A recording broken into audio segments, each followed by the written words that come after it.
All right, thank you everyone for that.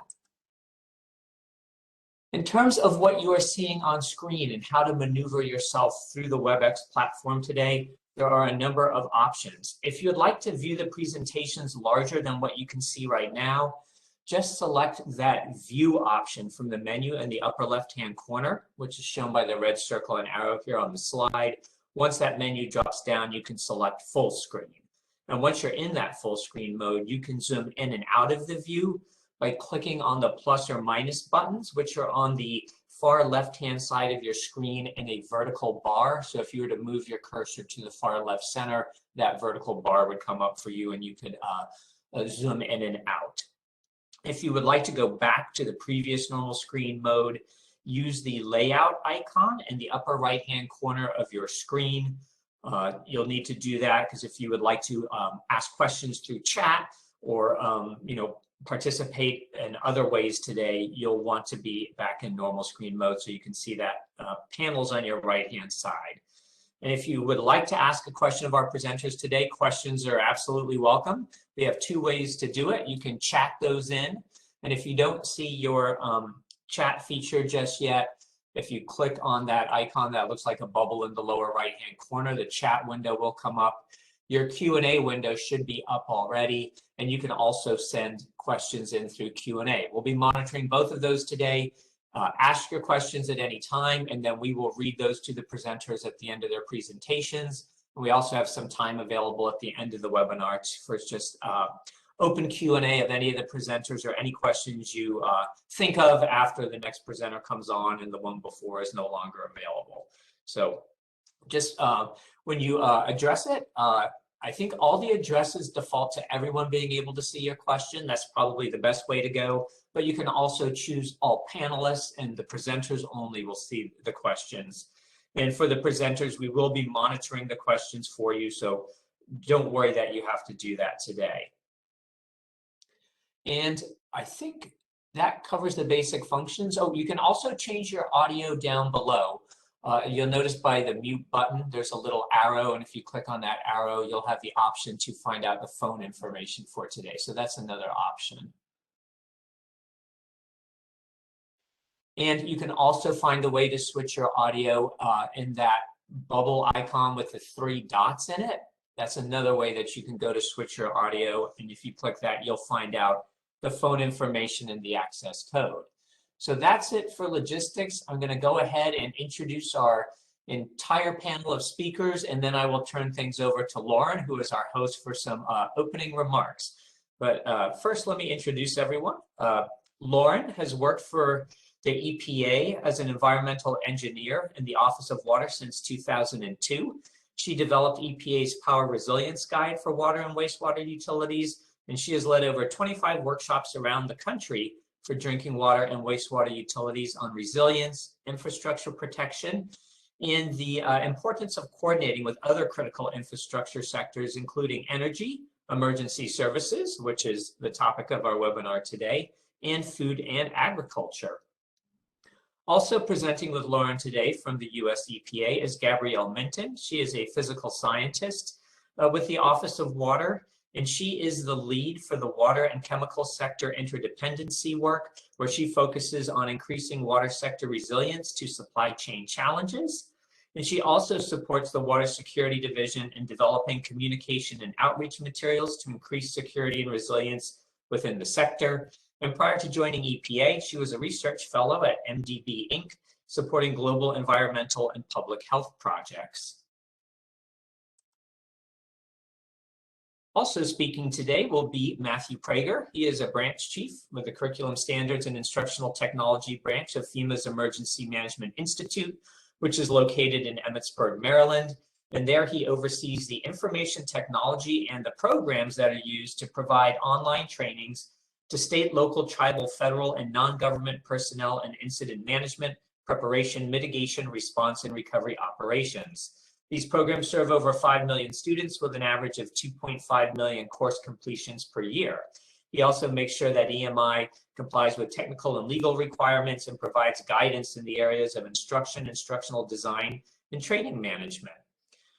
We also have Joel Thomas. He is the founder and chief executive officer of Spin Global, which is a Maryland-based small business that exists to disrupt disasters from neighborhoods to nations by providing comprehensive emergency management, disaster risk management, and homeland security services. His work is rooted in operational experience, and he started out by serving as an urban campus first responder in Washington, D.C. at the George Washington University. And since 2003, he has supported the design and implementation of local, national, and multinational emergency management, humanitarian, and faith-based initiatives in 50-plus countries and 50 U.S. states and territories. He's also worked with the Department of Homeland Security and FEMA, and is a senior fellow and adjunct faculty at Tulane University Disaster Resilience Leadership Academy, where he teaches on the economics of disaster recovery. Also presenting will be Shandy Triolar. She is a vice president with EM Partners. Shandy has had a successful career in emergency management, working to empower clients and partners in building stronger emergency management programs, everything from recovery processes, debris management planning, strategic comprehensive program development, and recently she's been working to advance the growth of public-private partnerships through her work with the National Emergency Management Association, where she serves on their board as the private sector chair and as a private sector coordinator with the Electric Infrastructure Security Council. Her past experience includes supporting FEMA's National Response Coordination Center after Hurricane Katrina, FEMA Region 9's catastrophic planning efforts, and FEMA's Technical Assistance Research Contract, among other FEMA projects. And she's also supported the DHS U.S. Visits Continuity Planning and was the Deputy Principal Investigator for the National Cooperative Highway Research Program's Debris Management Handbook. She's also been involved with a myriad of state and local management projects from California to Florida. And our final speaker today is Julie Cheon. She is with the Florida Key Aqueduct Authority, and she is their compliance and planning manager. And Julie has worked in the water and wastewater industry for the past 17 years. During this time, she has been involved in water quality, well field protection, wastewater connection and conservation programming. She is a certified cross-connection control program manager and is a member of the Association of Metropolitan Water Agencies Sustainability Committee and the Legislative Affairs Committee. And at this time, I'm going to go ahead and change presentations. And I'm going to pass our speaking privileges over to our host, Lauren. And Lauren, I know you were going to say a few words to welcome everyone as well. Great. I want to thank you all for joining us today. I'm real excited about the turnout, both among water utilities and emergency management agencies. As I'll talk about in a few minutes, this is a really important interdependency that we've been working on for a number of years. So we're really grateful for the awesome lineup of speakers that Tom just introduced you to, and some great discussions today. So thank you all for joining us. As many of you are probably well aware, there are a whole host of both man-made and natural disasters that could impact the water sector, which refers to drinking water and wastewater utilities, and to other critical infrastructure sectors as well. Cybersecurity is obviously a man-made one that's getting a lot more attention in recent years, but we've also seen an uptick in natural disasters, be it wildfires in California, extreme temperatures like the cold that we saw in Texas in February, extreme heat, as well as hurricanes, flooding, and droughts. All of these have huge impacts on our critical infrastructure. And if you think about water, it pretty much touches all of the critical infrastructure sectors and most community functions. Without drinking water and wastewater service, you can't have hospitals, you can't have schools or shelters, you can't have restaurants, businesses, critical manufacturing. So it's really important for the drinking water and wastewater utilities to keep their services running, even when there's adverse effects in the community, whether it be power outages, infrastructure damages, or other impacts. And to help ensure that that happens, we really encourage a strong relationship between water utilities and their local emergency management agencies. So to kind of address this interdependency, EPA started back in 2016 with a series of water and emergency services coordination workshops. And we saw this coordination really being important in emergencies where we are hearing about water utilities not being able to get generators and fuel and other resources needed to stay operational during storm events, but also on blue sky days to have better coordination and planning and thinking about, how can you tie the water infrastructure in with the hazard mitigation plans, with the community resilience plans. And I know that's something that Shandi and Joel will touch on in a little bit. It is, hugely important, particularly as we think about, building stronger, more resilient critical infrastructure to look at, the role that water and wastewater utilities have in that. So from these workshops, we developed and kind of tried to distill down all of the great information, exercises, and case studies that were presented, some best practices.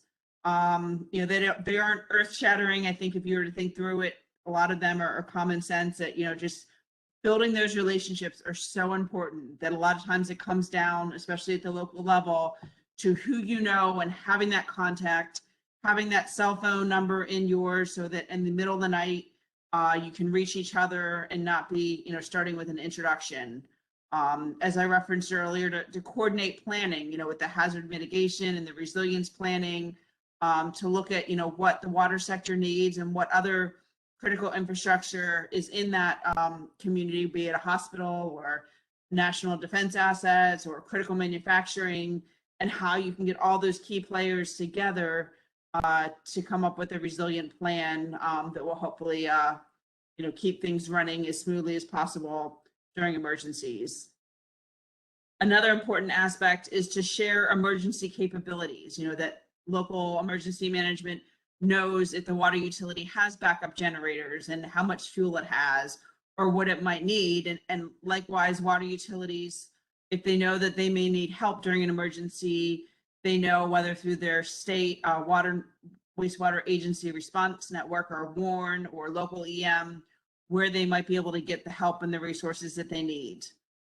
Joint messaging is another really important theme that came across in our workshops, so that the public is getting the same message, be it from the water utility, local public health, emergency management, and that there's, unity of message to the public. And that is so critical for building and maintaining trust during an emergency. Another issue that has come up is access. And this is something where when there might be road closures after an emergency, that water utilities are able to get through to be able to get access to their facilities to keep them running. And then also, when it looks like someone might be tampering with the water supply, that water utilities know when to involve local law enforcement and to have proactive, positive relationships with them so that they know where your maybe remote pumping stations and water towers are, so they can keep their eyes on it when they're patrolling their communities to keep everyone safe. So initially, a few years ago, we developed a fact sheet or a handout on our website that's connecting water utilities and emergency management agencies. And it's just about 4 pages and summarizes these issues with some case studies.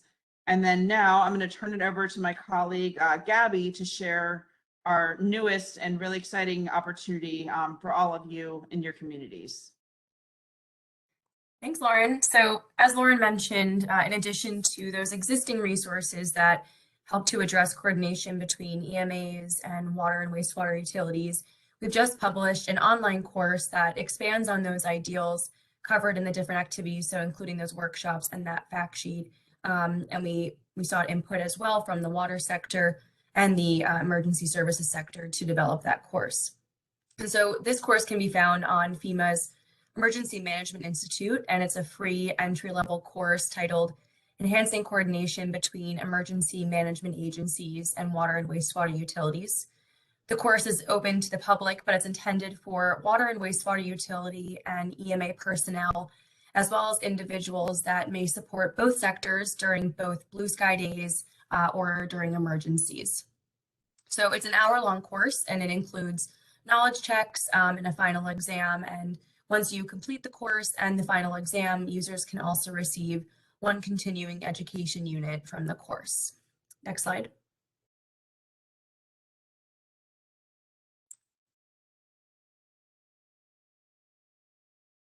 Okay, yeah. And so the course includes 4 lessons that provide an overview of the emergency services sector, the water and wastewater system sector, and consequences of a water service disruption, similar to those Lauren mentioned previously. And so the course then provides a lesson on best practices for effective coordination, which you can see in that top screenshot there of the course.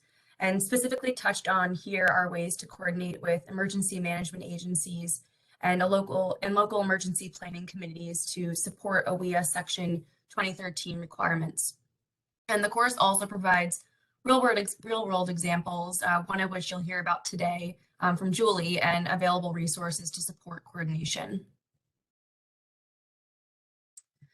So the goal of providing both overview information on the water wastewater system sector and emergency services sector, in addition to real-world examples, is to get at an understanding of the benefits of relationship building between the sectors. An understanding of the framework of both sectors and their missions can really allow EMAs and water and wastewater utilities to eventually identify immediate actions that can improve overall resilience both during and after an emergency, including within those best practices that Lauren mentioned. And so lastly, I want to plug an upcoming Water and Emergency Services virtual exercise on January 18th from 1 to 4 p.m. Eastern. This exercise is a great opportunity for cross-sector discussion and relationship building, and helps us get at those best practices that we can put into different resources like the fact sheet or a course. And so if you have any questions about the exercise or anything Lauren and I have discussed, feel free to reach out to us using our emails on the slide. So with that, I will pass it back to our host, Lauren, to gear up for the next speaker. Right, great. Thank you, Lauren and Gabby. Are there any questions for Lauren and Gabby or any of the information that they've gone over?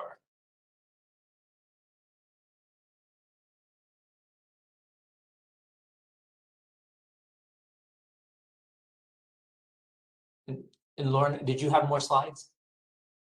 No, I just I was responding to a chat question, and so I missed the first advance, and then I realized that we didn't stay on this slide very long, so I just Okay, no problem. And I'm checking, I'm not seeing any questions right now, at least not in my windows. And what I'm going to do, we have a few extra minutes. I think most people have signed on, so I am going to open a poll. Let's see. Here we go.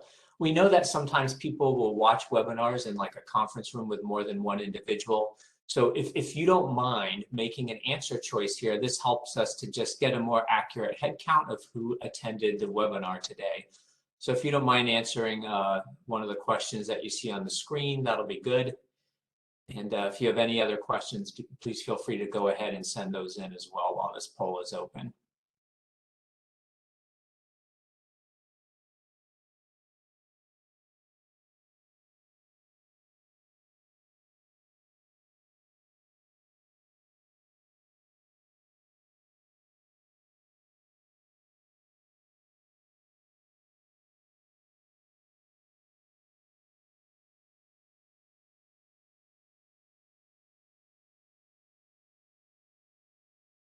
Okay.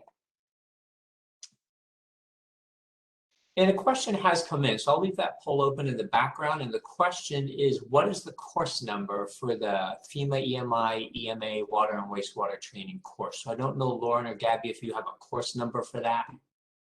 Yep, yeah, so that is independent study, so IS 0553. And it's currently available on the FEMA website, and we can put that in the chat or follow up after the webinar with that link as well. Okay, great. Thank you, Gabby. All right, I'm going to go ahead and close the poll. I think everyone has had time to respond, so thank you for filling that out.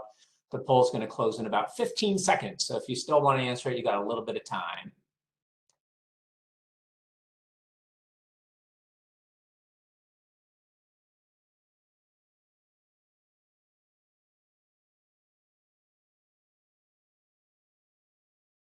All right, thank you everyone for the poll. I'm just going to check one more time on questions to see if any new have come in for you.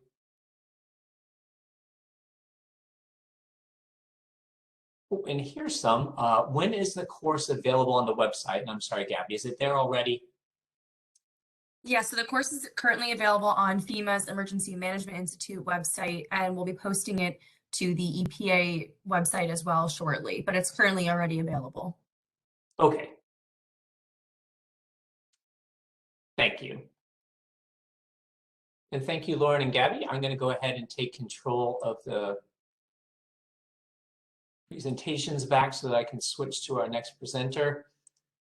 And our next presenter is going to be Matt Prager from FEMA's Emergency Management Institute. So Matt, let me get these privileges over to you so you can control those slides.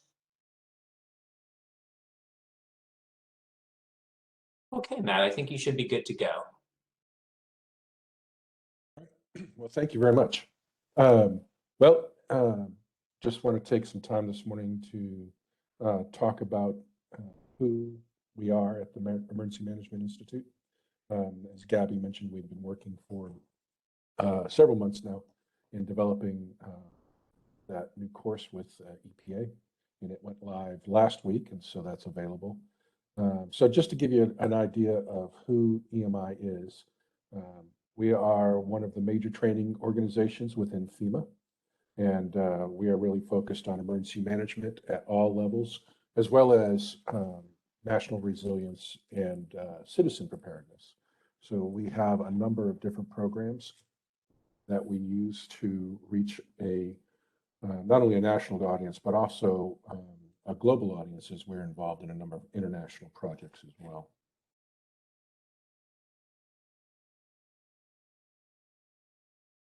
So just to kind of give you an idea of where we've been, where we're going to, we have been around since actually 1951.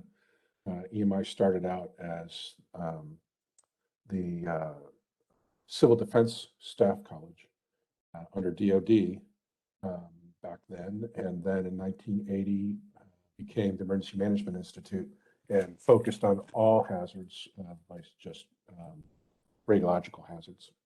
So been around for a long time. We have a very large presence within the emergency management sector. We do a lot of training across the nation and work hand in hand with state and local governments, as well as in the private sector and other federal agencies.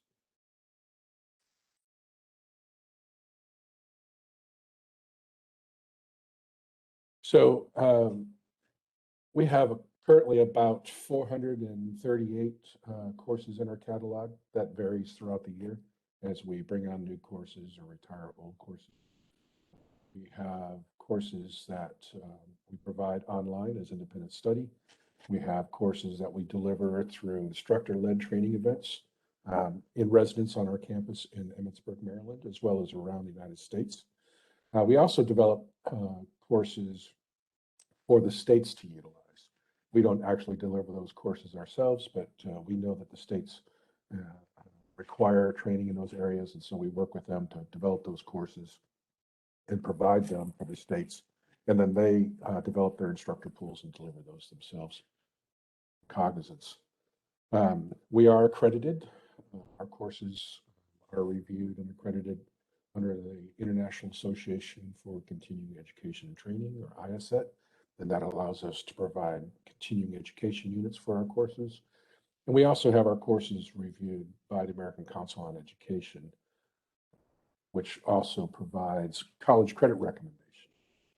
One other piece that's not listed here is we also have our online courses, our independent study courses, directly accredited by Frederick Community College. And so you can get a transcript or even complete a 2-year degree in emergency management using our independent study courses. We use a variety of means to provide our training. Traditional classroom brick and mortar type of deliveries, bringing folks in from around the country. We have virtual deliveries of instructor-led training. We've been doing that for quite some time. We also do virtual tabletop exercises and have a large program there as well.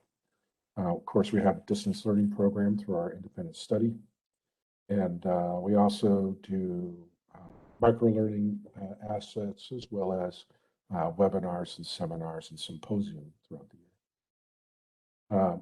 Our website is listed there. You can also find us by doing an internet search, either under Emergency Management Institute or EMA. It should pop up.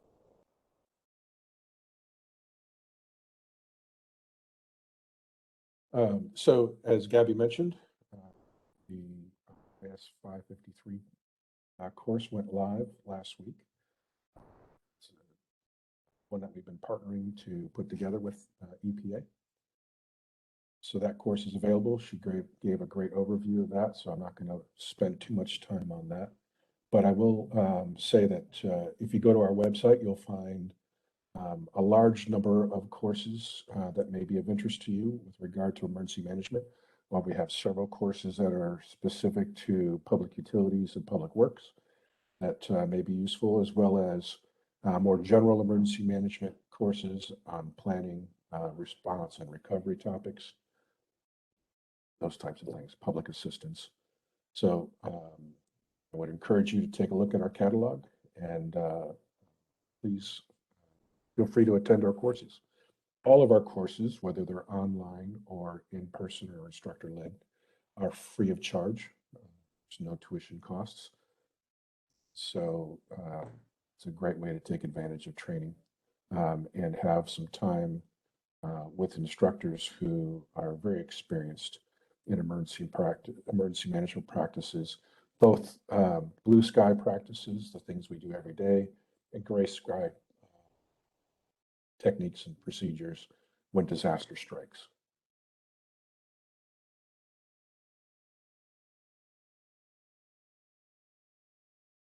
And so that's really about it for EMI. Like I said, we have a lot of resources, a lot of information, as well as courses on our website. We also have web presence at Facebook, Twitter, and LinkedIn, so you can see what's happening with us there. You can sign up from our webpage to get and receive our training bulletins and announcements, so you can keep track of what's happening with our courses and curriculum and when things are being offered. So again, I encourage you just to check us out. So I'm looking in the chat and I see a couple of questions there, so I'm going to go ahead real quick. Where can you find out about the degree program offered? You can start with our website at training.fema.gov/EMI. You can also, if you Google Frederick Community College emergency management, that program should come up in that search. So that program, just a quick blurb on that. So that program is a 2-year degree program. It's an Associate of Applied Science in Emergency Management. The emergency management specific courses can, for that degree, can be fulfilled through use of our independent study courses. Of course, you still have to take your general education requirements for that degree, but you can do those through your Frederick Community College or local colleges, those types of things, and transfer it in. There's links from the EMI website as well as from the Frederick Community College website that provide the information on how to transfer your course completions, receive credit, and enroll and complete that program.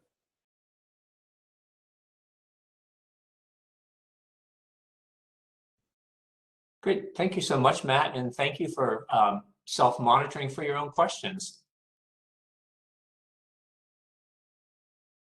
Okay, thank you. And I am seeing some questions that I think I can just go ahead and answer. People are asking about the webinar slides. So we will be making available not only an archived version of the webinar, but we can also send a link for people to download PDF copies of the presenter slides, so long as the presenters are okay with that. And so I'll check in with them on that. So that is our intent, to share the slides and to share an archived version of this webinar as well. So that information will be available to everyone. And I'm going to go ahead and take controls back, Matt.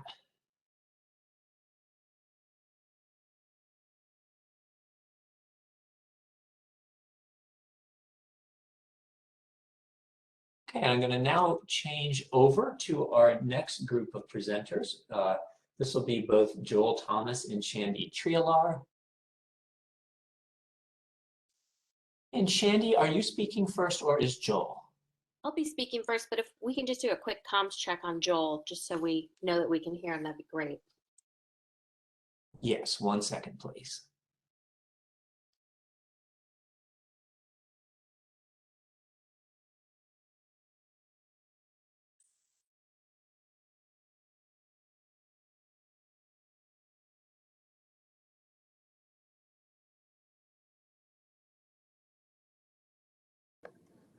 And Joel, we're doing a quick sound check with you. Testing, 1, 2, 3. We can hear you loud and clear, Joel. All right, great. And so Joel, if you can control your mute on your end there, and then we will have Shandy. I will pass you the privileges. Great, thanks, Tom, and thanks to Gabrielle and Lauren for asking us to present today. Joel and I have done a couple of presentations together, so it's always a pleasure to be working with him.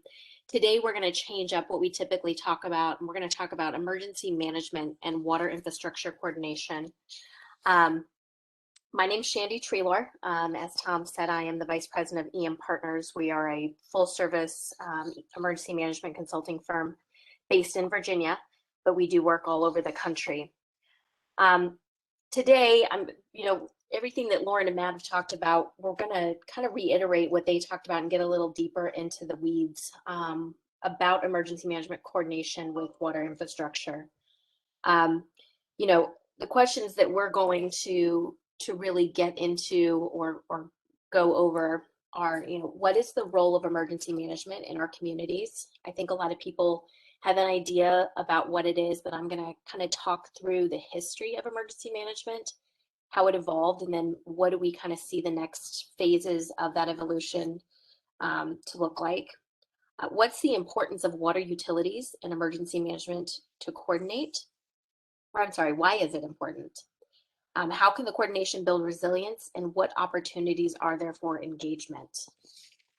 So getting into the history of emergency management and how it's evolved, as long as there have been disasters, there have been individuals trying to do something about them.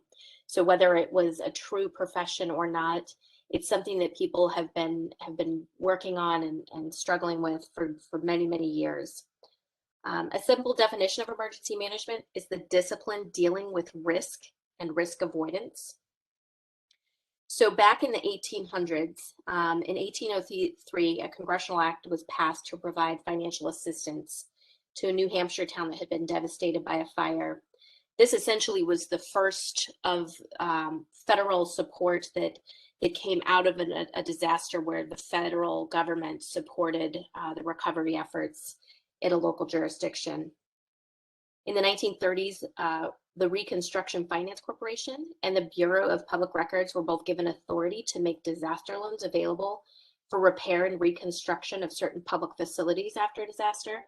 So really that was the very first concept of the public assistance program that we know today with FEMA.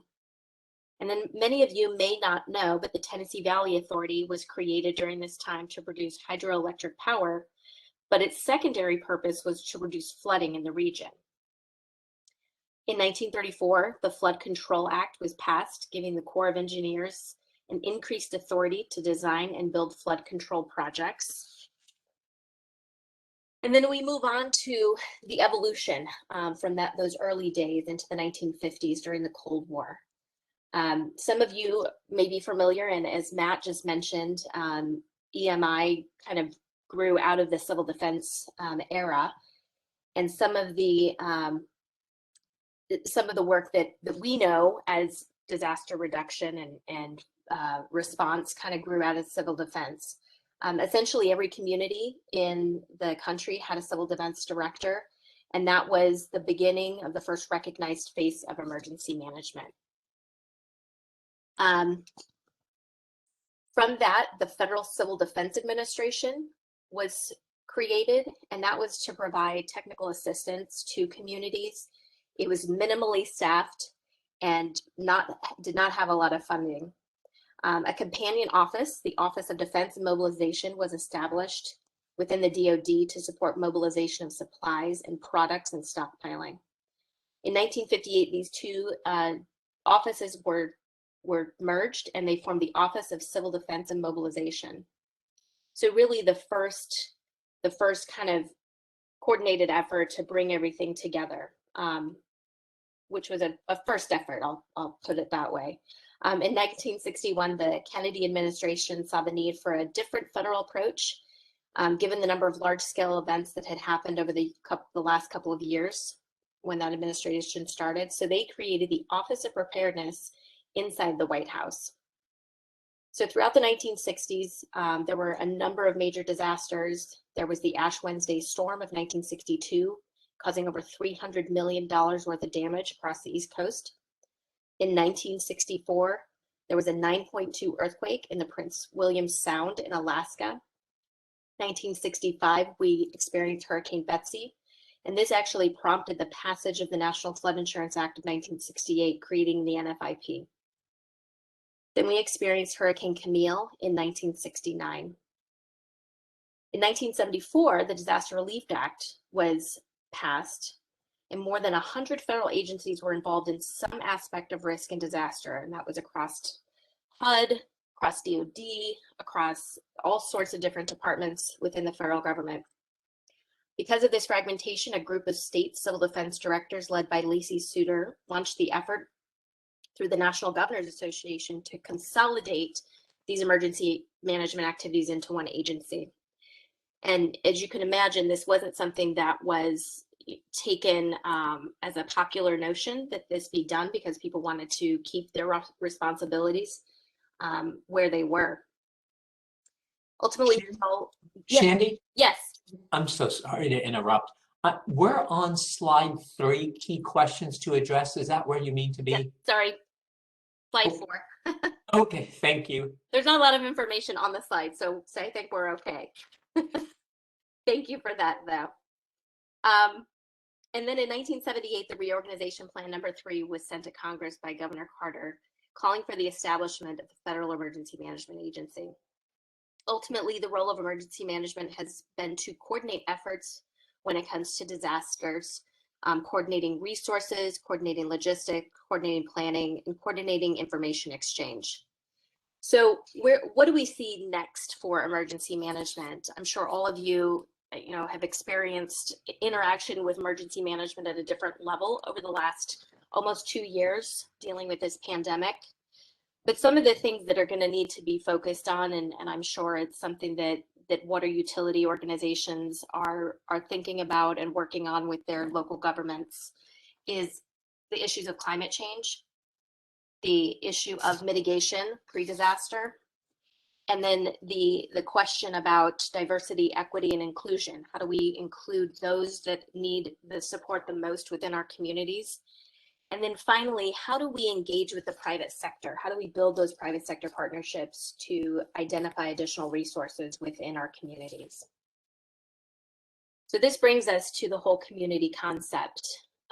When the whole community concept was presented a number of years ago, it was somewhat elusive in terms of how it would be implemented and how the engagement would occur. There's always opportunity for growth and maturity, as we know. And I think that, again, through this pandemic, we have seen that engagement and that implementation has really kind of taken on a whole new meaning. We see that each community is very different in what resources and capabilities they have to offer. And the economic dynamics within each community offers up something different. So looking at what those opportunities are within your community is something that we will continue to be doing. Again, generally when people hear about emergency management, they think of response. That's normally when emergency management is put into the spotlight. But there's so much more that emergency management does with preparedness and mitigation. So there's so many opportunities for the whole of community, water utilities to be engaging with their public sector partners within each community. And I encourage you all to begin there, to have those conversations before something happens, to have those conversations about risk and priorities. As partnerships are developed at the state and local levels, preparedness and mitigation need to be a key focus.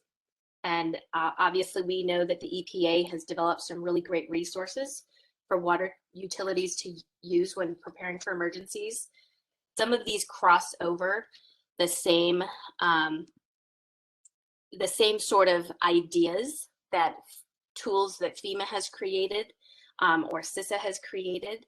So, one of the things that EPA encourages water utilities to do is conduct risk assessments to identify and prioritize hazards that could affect water systems. I would encourage you to reach out to your local emergency manager and go through these risk assessments together so that you can identify those common risks, but you can also then identify conflicting priorities when it comes to addressing those risks. There are a number of case studies that I could go into that I won't, but when you think there's a great idea that will mitigate a risk for someone, it may create a different risk for somebody else. So having those conversations with those partnership stakeholders is really critical. Obviously, coordinating with your local emergency management, law enforcement, you can do this through your local emergency management committees, the LEPCs, and working with them to help establish your emergency response procedures. Then you can compare procedures, they can share tools with you. I think it's really important. Lauren mentioned the access need. Each community has a different process and procedure and different authorities for granting access. There are also some protocols that they need to go through, whether it's debris removal or damage assessment, before they can let others into those areas that are damaged. So working with them ahead of time and understanding what their processes and procedures are can help you build out yours. And then the information exchange, I think, is really critical. There's probably going to be information that the water utilities are going to need to share with their communities. And one of the ways that that can be done in a quick way is to be coordinating with your emergency management organizations within your communities, because they have access to and tools to send out notifications fairly quickly. And again, I'll just encourage you on this slide here, there are a number of assessment tools that are available. EPA has some great information on their websites. CISA has some critical infrastructure vulnerability assessments. And then FEMA has its ready.gov that has some fantastic planning tools and assessment tools as well. So I'm going to hand it over to Joel for his part of the presentation. Are there any questions before I turn it over to Joel?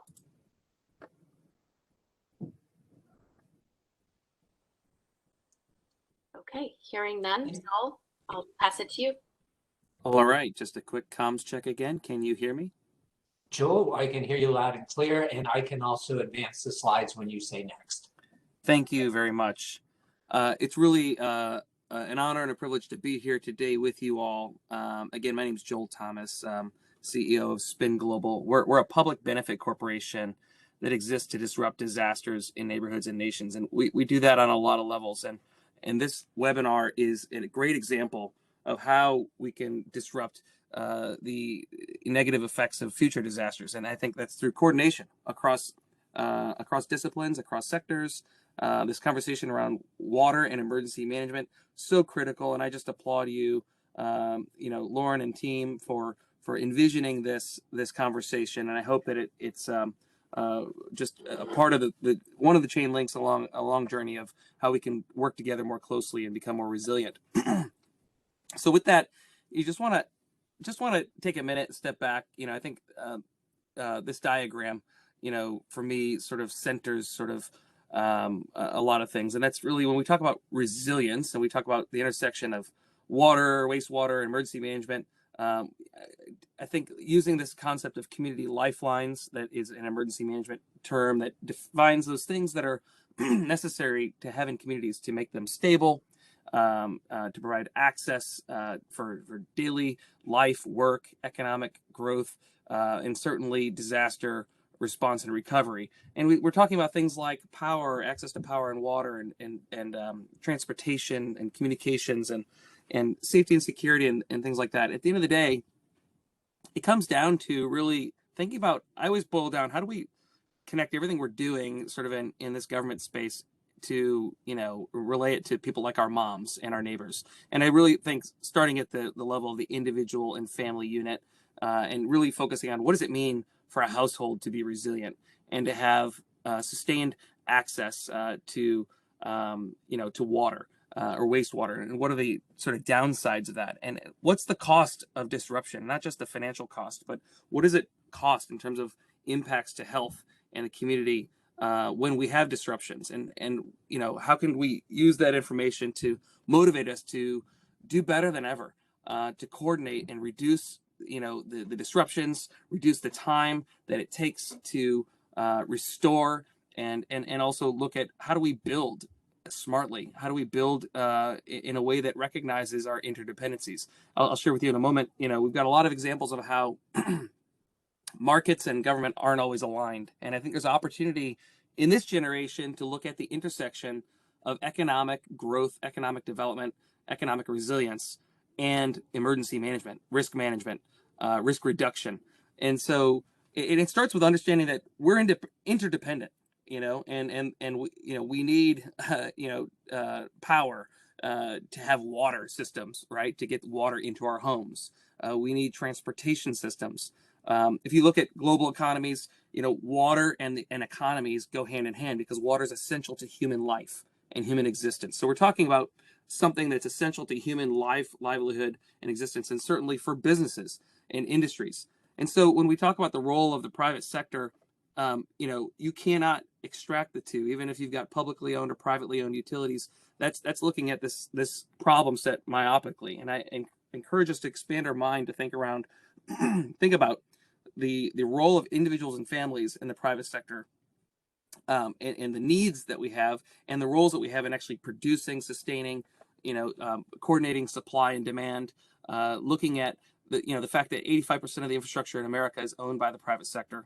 99% of businesses are small. 28% of businesses in America are affiliated with supporting community lifelines.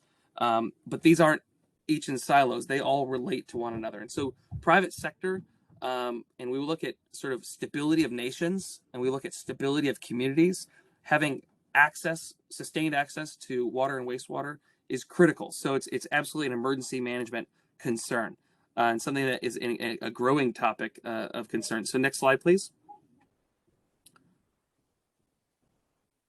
So I've got a question for you.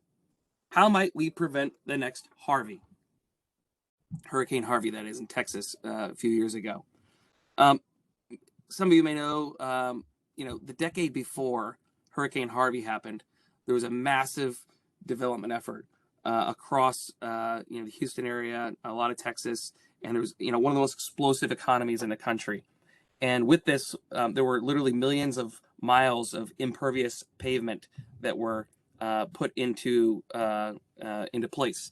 And when we look at Harvey, where we had trillions of gallons of water, I think it was 9 trillion if I remember, poured in a moment, there was no natural way to diffuse the water, in the way that nature does. And then our water, drainage systems, and where does water go? Basically, the drainage systems didn't have the capacity for the trillions of gallons of water. And this resulted in massive flooding, one of the most expensive hurricanes in the country's history, that caused a lot of disruption, obviously with that flooding. And this all has to do with water management, resource management, et cetera. But I want to pose to you today that it actually stemmed back years and years before. And I think it comes down to looking at the intersection of economic development, emergency management, and water and wastewater management. And I think if we take an interdisciplinary approach to planning, I think we can actually potentially prevent the next Harvey, and not just in Houston, but anywhere. And I think we need to really evaluate, how are we building in communities, and what are the incentives in our communities that are motivating economic growth, and how do we align those incentives to promote resilience outcomes, to promote sustainable outcomes that will not only provide immediate transportation, for example, or opportunity for economic growth, but do so in a way that anticipates disruptions like floods and hurricanes and wildfires and whatnot. And so it all comes to deliberate planning and doing so not the way we've done it in the past. We in the past, we tend to look at a sector-based approach. We tend to, even within emergency management, look at emergency management only. But I think we need to, in this generation, look at the intersection of economic development, emergency management, and water management. The United Nations Disaster Risk Reduction Secretary, Mami Mitsutori, said that in the last generation, one of the primary challenges was the life safety, the life-saving mission. How do we reduce casualties? And she said, while not perfect, we've done a lot globally to really advance that through alerts and warnings. We've got better alert and warning systems than we've ever had, although imperfect. We have amazing urban search and rescue teams. We've got all sorts of capabilities to save lives and reduce loss of life. But she said that the challenge of this next generation is going to be mitigating the economic losses of disasters. We simply cannot afford to continue the way that we are. We can't afford to print enough. We can't print enough money to keep up with the cost of disasters. So we've got to find a way to disrupt the economic pain that we're going to suffer if we keep building and operating in the way we do. And that starts with cross-sector collaboration, cross-sector coordination, and actually developing and adapting our processes so that we can actually work together and come up with solutions that are going to keep our communities safer. Next slide, please. So just this summer, FEMA published a guide called Building Private-Public Partnerships. It's really a couple-year effort that really is a product of multiple years of people in the industry talking about, look, we've got to do better at coordination. And we've got to figure out how to more deliberately engage across public and private sector, work with the owners and operators of businesses, industries, utilities, whatnot, and figure out a way to advance that. And FEMA had actually never published any guidance on this topic. The National Emergency Management Association had published a guide a few years earlier called Building Operational Public-Private Partnerships, which both Shandy and I were involved with. And so this guide, which was done in coordination with 5 major associations, including U.S. Chamber of Commerce, NEMA, the National Association of Counties, Big City Emergency Managers, and the International Association of Emergency Management, outlines really a 4-step process. And it provides 22 examples of public-private partnerships across the country, a bunch of case studies that I highly recommend looking at. But it really outlines a real simple process, and that's plan. Plan, engage, integrate, assess, and refine. And I think it starts with really expanding who we think about when we are planning, expanding when we form a collaborative planning team.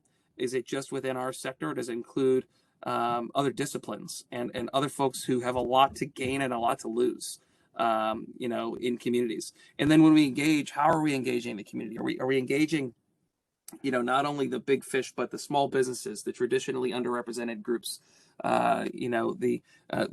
making consideration for diversity, equity, and inclusion, and looking at whether the way we're building and the way we're responding and recovering as a unit is equitable or not. Is it leading to improved outcomes, or is it actually exacerbating existing inequality and inequity? And then integration. This is actually the holy grail. How do we integrate and harmonize our operational efforts where we have a national response framework, we have frameworks for coordination, but even within that, there's silos of excellence. And I think we can do better to have joint planning, joint assessments of problems, joint collaborative training and exercises, collaborative assessments of risk, and like I said earlier, looking not just within even the emergency management aperture, but looking at economic development, which sort of precedes and comes out of that. And then how do we assess and refine? How do we know, have we achieved outcomes that are actually helping the community become more resilient? That starts with identifying with the stakeholders up front, what are those outcomes that we need to achieve in our community? So, you know, I'm inviting you all through this conversation to explore. There's opportunity in engaging the private sector that you will never encounter unless you engage the private sector. And I think building these partnerships in communities, sort of before, during, and after, and often public-private cooperation in emergency management tends to start in the response phase because it's easy. It's like, you know, let's all respond and put a gauze pad on the wound and let's fix a problem. It's harder in sort of the pre-disaster and the long-term perspective. And I would argue, you know, there's most of the money in the industry goes to recovery. I actually think, you know, emergency management does not have a clear recovery exit strategy. And I think part of that strategy should be working with local communities, economic development organizations to take the reins after a certain point. And I think emergency management, and I would argue in this case, even working with water utilities, the role is to stabilize communities, get in this case water and wastewater systems working and functional, and then work with economic development firm organizations and key industries and associations and businesses to sort of own their future. Because right now we're still doing Katrina recovery 16 years later, and we just had Hurricane Ida, you know, exacerbate that. But we have no exit plan for either. And so I'd argue that working with the private sector is the answer to the exit strategy for emergency management. Next slide, please. So looking forward, some opportunities to engage. We'll wrap up here. Harmonized planning efforts. Look at harmonizing plans. We do so much planning, whether it's a city or a state that has a master plan, a land use plan, hazard mitigation plan, climate plan, emergency response plan, you know, et cetera, et cetera.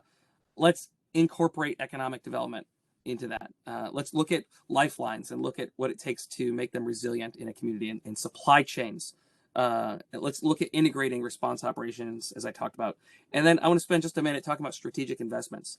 There's an opportunity, you know, Machiavelli said there's opportunity in chaos, right? There's an opportunity after disasters that doesn't exist anywhere else. And that is there's tons of money and resources that flow in from federal government, interagency, Congress, et cetera, state and local governments, even private industry. How do we harmonize those investments to make communities more resilient, to promote and advance economic development? Because at the end of the day, for the individual and family, jobs, livelihoods, you know, making sure there's food on the table, it's accessible at grocery stores, the schools are open and running. You know, these are the things that matter to communities. And I think oftentimes agencies tend to look myopically at a silo and say, well, success for me is doing a project to fix a thing. But I think success in the big picture is actually harmonizing investments from multiple agencies, whether it's FEMA, HUD, EPA, et cetera, and actually creating a bigger outcome that can only be achieved when you coordinate these resources. And I think in so doing, we can actually increase social cohesion and equity in communities and realize more equitable outcomes. So I think there's a lot of opportunity to engage. It's hard work. It's not easy. I think we're getting better at response. It's harder to do this resilience work, but it starts here in these types of conversations. Increasing our awareness of who the stakeholders and players are, starting to have conversations and deliberately planning together and jointly developing strategies and building muscle groups and muscle memory around how we can do things differently. Next slide. So with that, I think we wrapped up. You've got our contact information here. I'll turn it back to Tom and or anyone else. Great. Thank you so much, both Shandy and Joel. We appreciate that. Questions for Shandy and Joel? And I do see a question that has come in, and I'll toss this out to maybe EPA and both you, Shandy and Joel, which is, my city is under 40,000 people. Funding is an issue for preparing for emergencies. What grant programs are available for me as a water manager? Yeah, so this is a great question. I'm sure EPA, Lauren and Gabrielle have other thoughts about this. There are a number of opportunities for funding, Jason. I think the most opportune one is the BRIC program through FEMA. That is one that has a significant amount of money, and it it is welcoming to the most innovative and community engaged projects. So you could start as easy as writing a grant application for a community engagement project where you say, okay, we're going to get all these community leaders together, all these partners and stakeholders together, and we want that to be funded so that we can have that conversation about shared risk and opportunity to mitigate and where the priorities sit. They also they score it such that if you are touching the most vulnerable in your communities through the project, or you are touching the greatest of the community, they score you higher for that. Things like just a generator for a fire station, that's not really what they're looking for within this program. If it is going to have a huge impact, they will, but they really want to know that you are really getting to the heart of the issues that will have the biggest impact on your community. So that's one that I would offer up. I don't know if Lauren or Gabriella have another one. I think, Shandi, FEMA was the first one that came to my mind too, and that in recent years they've gotten better about making mitigation funds available before a disaster. And certainly EPA's Fed Funds tool that's on our website, and we can share that link if there's interest. I'll put that in the chat box. That can help guide you through funding mechanisms as well. Great, thank you both, Shandi and Lauren. Appreciate that information, and we'll look for that link in the chat. And in the meantime, I'm just gonna try to keep everything rolling along and on schedule here as best we can. And last but not least, we're gonna hear from a water utility that has been through a disaster and has coordinated extensively with the emergency services sector.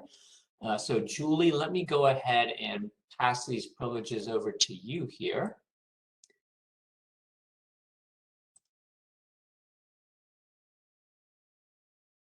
All right, Julie, you should have those, and we're ready when you are. Okay, fantastic. Thank you so much. Yes, I'm Julie Sheehan. I'm with the Florida Keys Aqueduct Authority. I'm going to talk to you a little bit about our EMAC experience and a lot that went into dealing with Hurricane Irma back in 2017. And I say 2017, it's hard to believe that it happened about 4 years ago because there are people that are still recovering. I say 2017 in almost disbelief that it's been that long, because it's still a recovery effort in to some degree, and more so for some people than others. So I appreciate your time here. I'm going to keep moving to keep everything going. Most of you probably know where the Florida Keys is. We are located at the very tip of the peninsula of Florida, just a chain of islands hanging out there between the Gulf of Mexico and the Atlantic Ocean. What you probably most notice on this slide is the blue star up towards the right corner.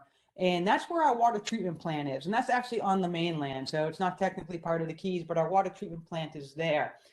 From there, you'll see a red outline. This is just to give you an idea of our water system. That's basically where our distribution system is. We're throughout the Keys, and it does travel down to the Keys through that 18-mile stretch. And the yellow line, that's the backbone of our system. That's our transmission main.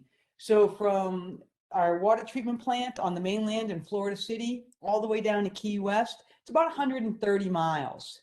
You also see a little spur there that goes up to the north. That takes it up to Ocean Reef. All in all, we have about 684 miles of distribution main and about 181 miles of transmission main. We do have a little bit of redundancy. But when you're out here on the chain of islands and you're disconnected by bridges, you don't have a lot of room to have redundant pipe. So we don't have a lot of redundancy in the transmission main, which is, of course, a vulnerability for us. And we have 43 bridge crossings. So those are a lot of areas where we do believe we could be vulnerable. So this is kind of just a background of where we are. And I think a few of you know that we occasionally get hit by hurricanes. And it happens, we're on guard every hurricane season. Let's see, next slide. Okay, so going back to Hurricane Irma, this was the track, and you can see here down the bottom of the screen, it was tracking as a hurricane, a Category 4 hurricane, and it was headed up to Florida. And the models were pretty consistent, but the models were so consistent that you can't even see Florida. So pretty much we knew this was coming to Florida. You certainly can't see the Keys on here, but we are down below where it's labeled Miami. I promise you we are under there somewhere. It was a big storm. It was headed for us, and it looked like it was going to impact most of Florida, which is an important factor because when you rely on your state state preparedness agency, and we do, and they do a great job, but when they have this headed towards them, they even have their limitations, which is part of the reason that EMAC was so critical in our process. So this is what we had coming at us. This is what showed up. Whoops, next slide. There. Okay, so this was Hurricane Irma. You can see the big red center in the middle, the little yellow and green dot in the center of that red center, and that is headed just below the area, an area called Big Pine Key and Cudjoe Key. So anybody who knows, is familiar with the Florida Keys, that would be the lower Keys. It would be south of the 7 Mile Bridge, which is our longest bridge down here. So it was headed right for us, and it was pretty amazing as far as the size of the storm goes. It was about 425 miles wide, the entire storm. And you can see there, it's certainly as wide as Florida with all those wind bands. But more importantly, the hurricane force winds were about 100 miles wide. And that's the entire length of the Keys, 100 miles wide. So we were getting hurricane force winds throughout the entire Keys. It was just an absolutely massive storm. And it hit a significant portion of Florida after it came through and hit us pretty hard. So this is the aftermath, and I have picture after picture after picture, which I'm not going to show you. I just picked out two. On the left, you have just an example of what's happened to some of our housing. And you can see this house here on the left is actually on stilts. So it was built to a building code that at some point in time took in hurricanes as a factor, because our building codes are pretty strong down here, and they seem to increase every couple of years, increase in strength and get a little stronger as we go through the process every year. But you can see what happened here. I mean, this house is just decimated. And then below, if you're looking really closely, you can see where the pile caps are showing. So a lot of that area was completely washed out underneath. That's a lot of substrate that was washed out. So even, building the building codes, you have issues that happen. Over on the right, that was actually a marina in Marathon. Marathon is pretty much in the center of the Keys, about mile marker 50. So Key West is mile marker 0. Marathon is mile marker 50. And that was a marina there. And I mean, it looks like matchsticks, and boats are everywhere.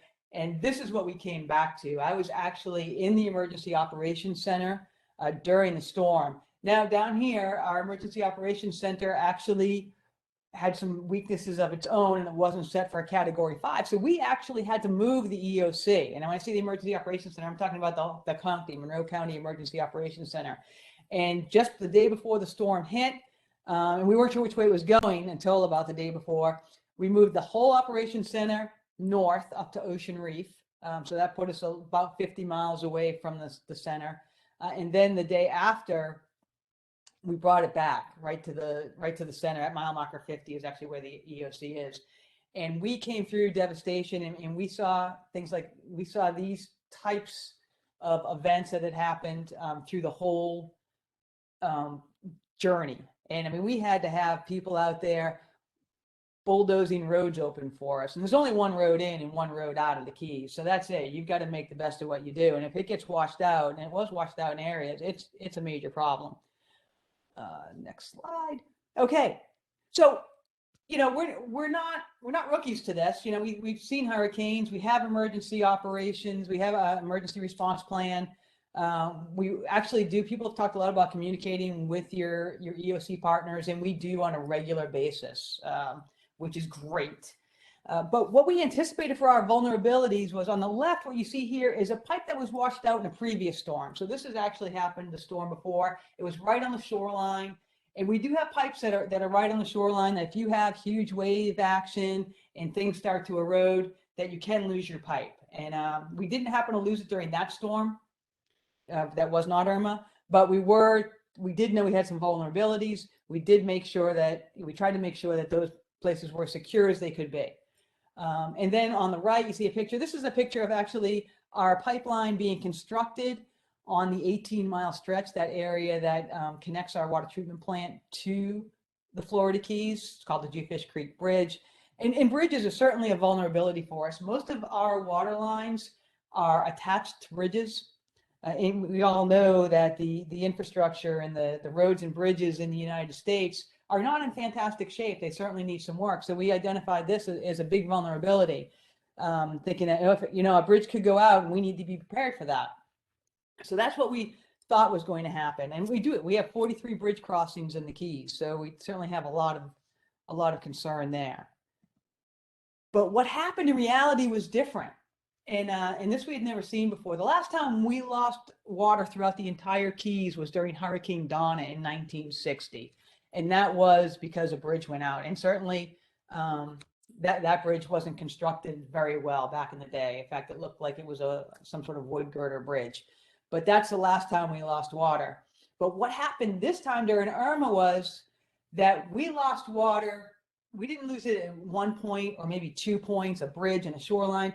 We lost it throughout much of the entire area, in the middle Keys and the lower Keys and a little bit in the upper Keys. But we lost it we had like death by 1,000 cuts. And what happened was a lot of vegetation hadn't been taken care of. We hadn't had a real good storm in 10 years to clean things up. And so we had a lot of trees and vegetation out there that were either planted over water lines. We actually have a program now trying to remind people not to do that, or they just grew, the roots just grew over water lines, but they blew over. They weren't properly managed. It had been a long time. So we had pipeline uprooted in the distribution and on private property, all throughout the system. You can see the picture on the right. It's a little hard to see, but just water spewing out of a meter after the pipe was uprooted. And so we ended up having to repair or shut off 8,550 water services manually. And that's just something that we couldn't do with staff. And you've got to remember with your staff, although some of them stayed here, some of them had to come back in to the Keys. And that takes time as well. Our emergency management folks, our sheriff's office does a great job organizing that. But you have a lot of people that want to come back into the Keys, and they manage it very well, but it does take some time. You have a lot of people who came back into the Keys, employees who lost their homes. We had 13 people who actually lost their homes. So we're working with a small, our normal group, maybe a little bit smaller, but to have 8,550 water services to deal with just is something that you cannot do on your own in any sort of timely fashion. And I know people have talked about the importance of bringing water back quickly. And it's so crucial because you need your hospitals back. They can't operate without water. You need to get your first responders need to have water. Drinking water wasn't quite as much of a problem because bottled water could be brought in, but you need it for sanitary purposes as well. And if your house is, has suffered with either, 4 to 15 feet of storm surge, you need to clean your house out. If you wait too long and you're not able to clean your house out, you can lose your whole house, even if it's just flood damage, even if it's still intact, but you've had flood damage, you've got to take care of those things. So it's really critical to get these things moving, and we certainly couldn't do it timely with the staff we had. But we just don't have water. We also have wastewater. And part of our wastewater system is a grinder pump system. And with a grinder pump system, we have one pump at each property, and that relies on electricity at each property. And we were prepared for that. We understood we're going to have hurricanes, we're going to lose power. But even so, with the length of time the power was down, we ended up having to do 3,800 manual pump downs. And that was, we would do one, and then if people were actually at the house, we'd have to go back the next week and do it and do another one. That is if they were if they had water or were able to somehow flush. So there was a lot of manual effort to do that. We had 136 service laterals that need to be repaired and replaced. We had issues with 141 electrical panels, and then manholes, vacuum pits, valve pits inspected, 245 of those. So just a manually labor-intensive effort that we had to go through, and we definitely needed help. So we were literally up to our necks in it. And these are two of the guys that just got out there and just worked hard at it. And we had a whole group working, 16, 18-hour days but you definitely need some help. And that's where working with the EOC and EMAC was just a fantastic resource. As I mentioned, I'm in the EOC. We were making requests for resources right to the state. I'm, state of Florida. We use a program called Forewarn. And so we were making requests, and the state was doing the best they could to fulfill the request, but with the size of the storm, they needed some help too. So all of the unmet needs requests, they sent to EMAC, and that was fantastic. It really made it a seamless system. I was sending out, or whoever else was in the EOC was sending out these requests, and if the state couldn't get it to us, they were reaching out to EMAC, and that just made it fantastic because it was seamless. If I had to try to reach out to EMAC separately, I mean, it is chaotic in the EOC. Anybody who spent any time in the EOC, and especially if you're a water utility and people don't have water and there are leaks and there's all kinds of logistics that need to go into it. And especially when we had the unanticipated 8,000 services that needed to be addressed somehow, some way. So there was a lot going on, and this was just fantastic. So EMAC was able to deploy the unmet resources that the state just couldn't do. The efficiencies, one request covered both organizations. It exponentially expanded the supply of personnel and vehicles and equipment that we needed. Because remember, we had generally between 4 and 14 foot of storm surge. So some of our equipment no longer worked. We're flat down here. We're about our average elevation is 3 feet below sea level. So that, there's not a lot of places you can hide equipment. We do have a few parking garages and things we're able to utilize, but there's not a lot of places to store all of your equipment. Providing assistance during large events, it was just so thankful to have that extra effort there. And the reimbursement procedure was really good. It was handled through the EOC. So anybody's been through an event know that there's a whole reimbursement procedure and that goes through the EOC. And this was the same process. So that made it easy because once the storm's over, you've got to make sure all your documentation is lined up. And it's difficult, and support staff works very hard after the storm to make sure that's all set. So that's pretty important. Make sure you get that done, and it made it very easy. So kudos to that whole system. Utility responsibilities. These are just some of the things that popped up along the way. Make sure you make your requests very specific. For example, let's say you want an 18-wheeler full of ice. Okay, well, that's great. So you say, okay, I need an 18-wheeler full of ice. So you can make that request, but remember, you need somebody who can drive the 18-wheeler if you don't have somebody, or somebody who can bring it down. So you need a driver. And then when it gets here, how are you going to unload it? Well, you can unload it by hand, but that's really labor intensive. So maybe you would like a forklift to help you unload it. It's those things from soup to nuts that you really want to make sure that it's very specific. You need the truck, you need the driver, you need the ice, you need something to unload it. And it could be anything, whatever specific equipment or need you have, but just want to make everything very specific. The details matter.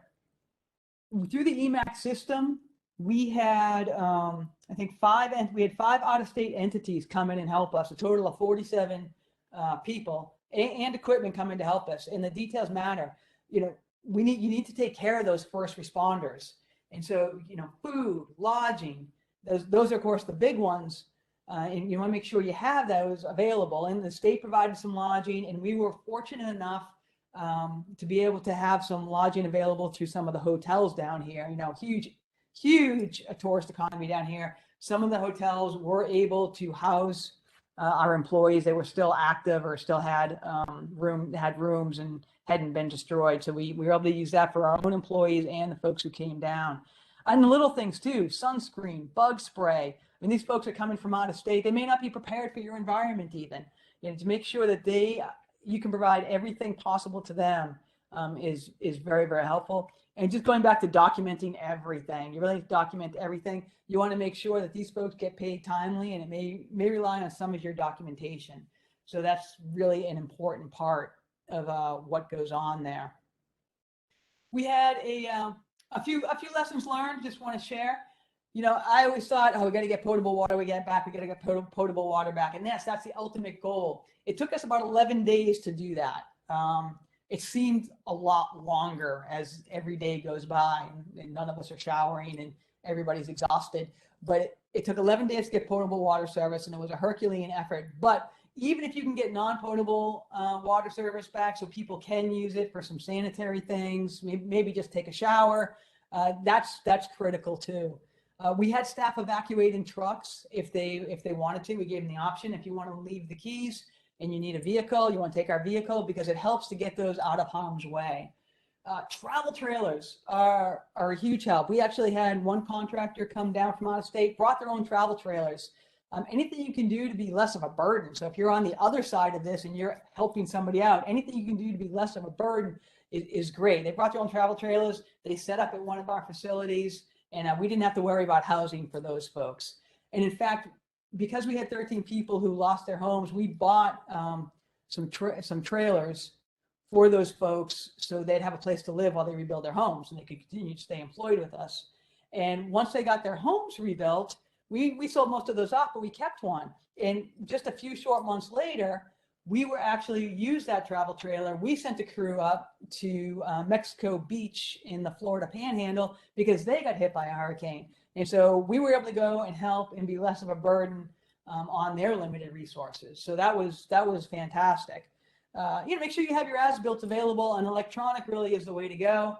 With a storm surge like we had, a lot of things wouldn't have survived. A lot of paper wouldn't have survived. And expect the unexpected, from thinking, if a bridge goes, this is what's going to happen. And it wasn't. It wasn't. It was a much more manual effort spread out through, probably 80 miles of the Keys. So those are kind of our lessons learned from Irma. Just want to share those. And I need a shout out to all of the crews. These are the crews that helped us. We had folks from Jacksonville, North Carolina, Mount Pleasant, South Carolina, a couple from Greenville, South Carolina, and Nashville, Tennessee, Metro Water from Nashville, Tennessee. It was absolutely fantastic.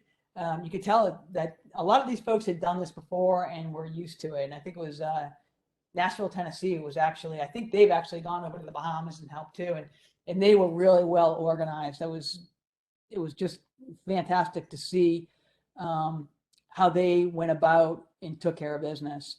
We also had some local, I also want to thank our local utilities. They weren't part of the EMAC process, but we had people from Jupiter come down, Indian River, and Miami-Dade Water and Sewer came down, a couple of crews on 2 different deployments. But from out of state, we ended up with 5 utilities helping us and a total of 47 people. And it was huge. One of the keys to all of this is with the EMAC system in place, you do this in a more organized fashion.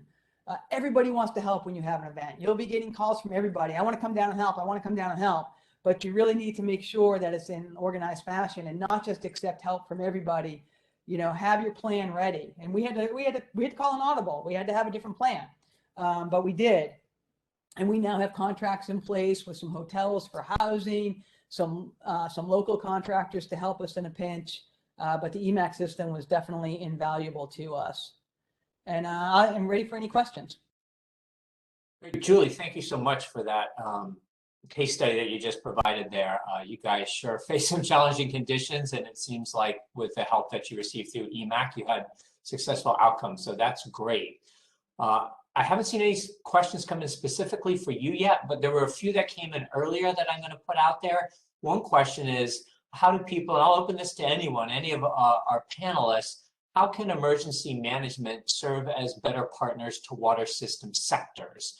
If there's some ideas there that people might have based on their experiences or other things they've been involved in.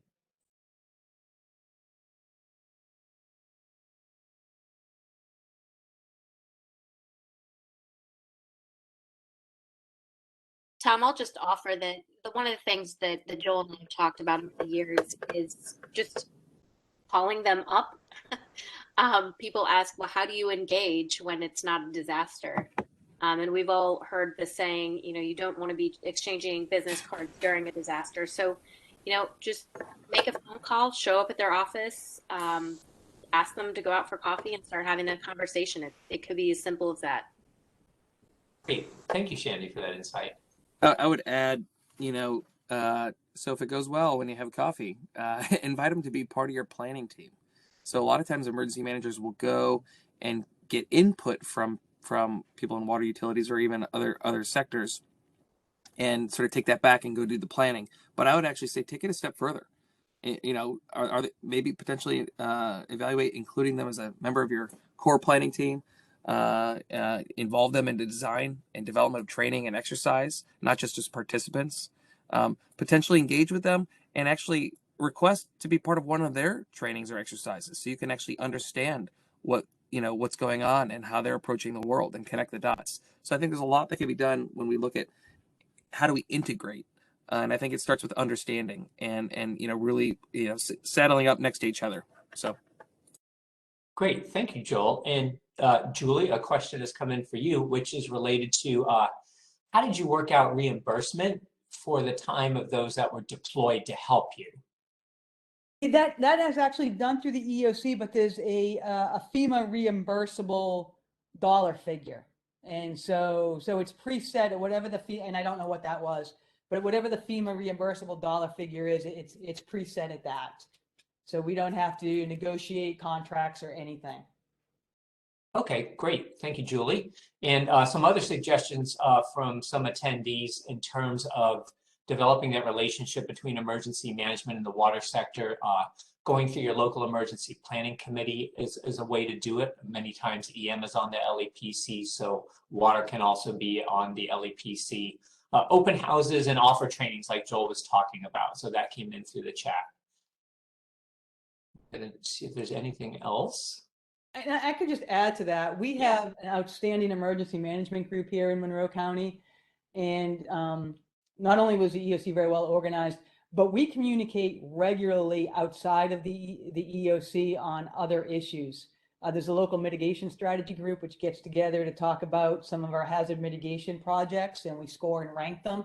So we stay in touch that way. When COVID hit, we had regular emergency management calls, and our emergency management team included the utilities in those calls, as well as the other folks. So there were large calls, were over 100-something people on the calls, but our emergency management folks do a fantastic job of communication.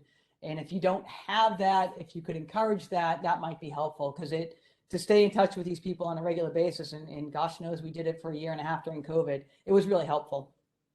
Great. And I see we're running into our time here, so I'm just going to advance to one more slide. First of all, thank you everyone for attending today's webinar. And I want to thank all of our panelists. So that is Lauren and Gabby and Matt and Shandy and Joel and Julie. Thank you for coming on today to talk about your perspectives and your experience and how we can better coordinate between the sectors and develop the relationship between the sectors. If you need an attendance certificate from today, please email Beth and she can go ahead and get you a PDF certificate. There are no contact hours associated with today's webinar, but if you need a certificate, please email Beth and we can email one to you. And we will be downloading a recording of this webinar, so we'll be able to share a link to an archived version. I did see some people saying they joined a little late and could they get a recording? You can.